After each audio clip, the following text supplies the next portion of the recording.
जय भीम। जय भीम जय भीम का नारा इतनी जोर से लगा दो ताकि जो लोग हमारे बारे में गलत ख्याल रखते हैं और जो जिनके दिमाग में बदबू है कि भाजपा की सरकार है और दलित मुस्लिम को नुकसान पहुंचा देंगे, संविधान आप लोगों ने लिखा है, हम ईंट से ईंट बजा देंगे। जय भीम जय भीम जय भीम जय भीम जय भीम जय भीम।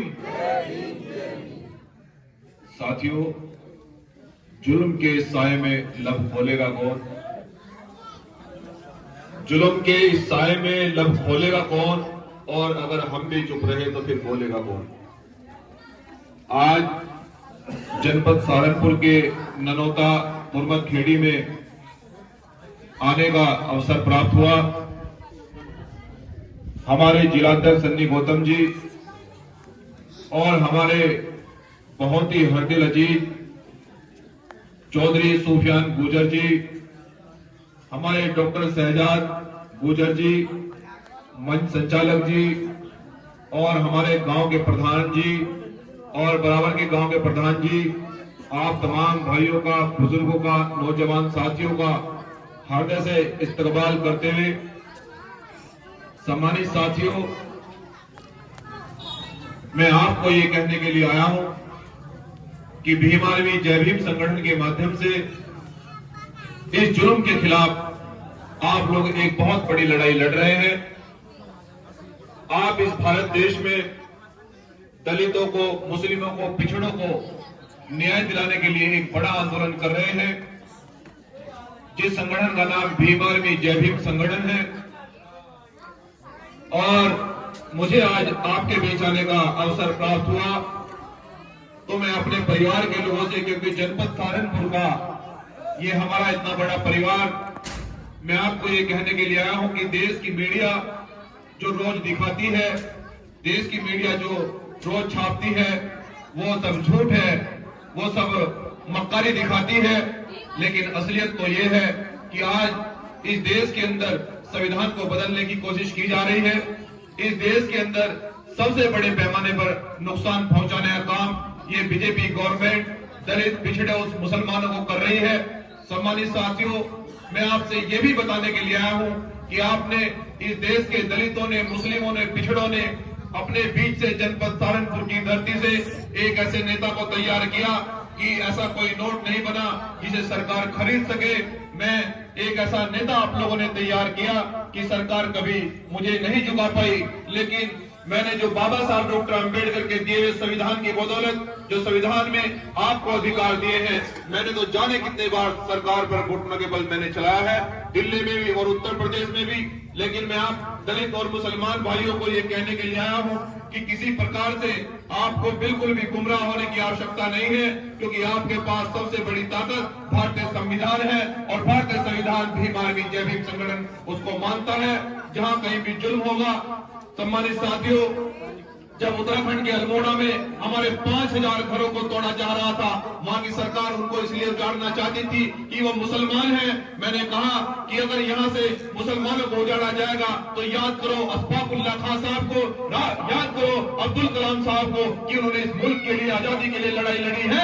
ये मुल्क सबका है, किसी के बाप एक का नहीं है, ये मुल्क सबका है। और हमारे पुरखों ने संविधान लिखा है, अगर दलित और मुसलमान को आ जाएगी तो मनजीत सिंह नोट इंडिया ईट से बजाने का काम प्रशासन करेगा। सम्मानित साथियों, उसके बाद में जो हमारे भाई डॉक्टर शहजाद जी बता रहे थे कि संभल में हमारे मुसलमान भाइयों को मारा गया, मैंने इस प्रदेश के मुख्यमंत्री जी से भी पूछा, वहां के प्रशासन से भी पूछा, क्या इस मुसलमानों को इस देश के अंदर क्यों तबाह किया जा रहा है? क्या इस मुसलमान लोगों ने इस देश के लिए कुर्बानी नहीं दी? क्या आजादी के लिए लड़ाई मुसलमानों ने नहीं लड़ी? तो इस प्रदेश की सरकार के पास कोई जवाब नहीं था, केवल राजनीतिक रोटियां सेक रहे थे। तो मैंने कहा कि मैं अपने मुसलमान परिवार से मिलने के लिए जाऊंगा और अगर अन्याय हुआ तो ईंट से बजाने का काम संभल में किया जाएगा। सम्मानित साथियों, आप लोगों ने अपने बीच से एक ऐसा संगठन तैयार किया है जो सरकार के बाप से भी नहीं डरता है, क्योंकि वो संविधान को मानता है। और राजस्थान के जो अलवर में बजरंग दल आरएसएस के लोगों ने हमारे 2 मुसलमान भाइयों कार में बैठाकर जिंदा जला दिया।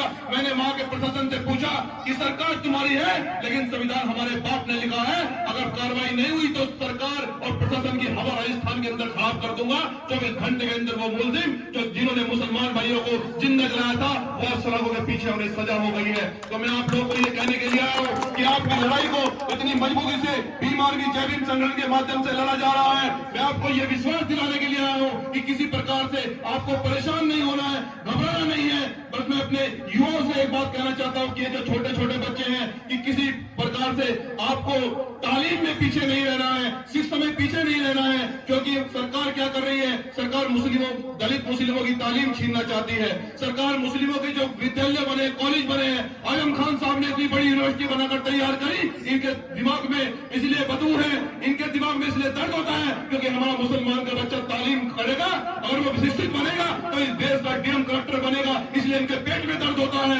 लेकिन संविधान ने हमें अधिकार शिक्षा का दिया है, हम संविधान को हाथ में रखकर अपना अधिकार मांगेंगे और पूछेंगे कि अशफाकुल्लाह साहब को याद करो, अब्दुल कलाम साहब को याद करो, जिन्होंने दलित मुस्लिम पिछड़ों ने इस मुल्क के लिए आजादी के लिए लड़ाई लड़ी, उन सबको याद करो। ये मुल्क सबका है, ये मुल्क केवल बीजेपी के लोगों का नहीं है। सरकार तो आती जाती रहती है। और मैं ये भी बताना चाहता हूँ कि जो सरकार के नशे में आकर हमारे दलित मुसलमान भाइयों को तबाह करना चाहते हैं, उनको परेशान कर रहे हैं, मैं ये कहना चाहता हूँ कि सरकार जरूर बदलेगी।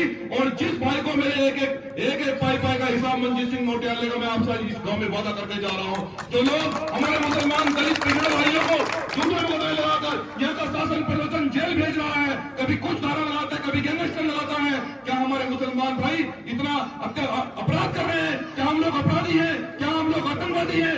इस प्रकार से हमारे साथ जुल्म हो रहा है, लेकिन आपको किसी प्रकार से चुप नहीं बैठना है। हम किसी प्रकार से चुप नहीं रहेंगे, हम संविधान को हाथ में लेकर इस मुल्क के लिए लड़ाई को लड़ेंगे। लेकिन मैं आपसे ये कहना चाहता हूँ कि जब तक अपनी एकता को आप मजबूती से बनाए रखोगे, जब तक इस देश का दलित मुस्लिम पिछड़ा एक रहेगा, तो आप सरकार को कभी बदल सकते हो, ये याद रखना।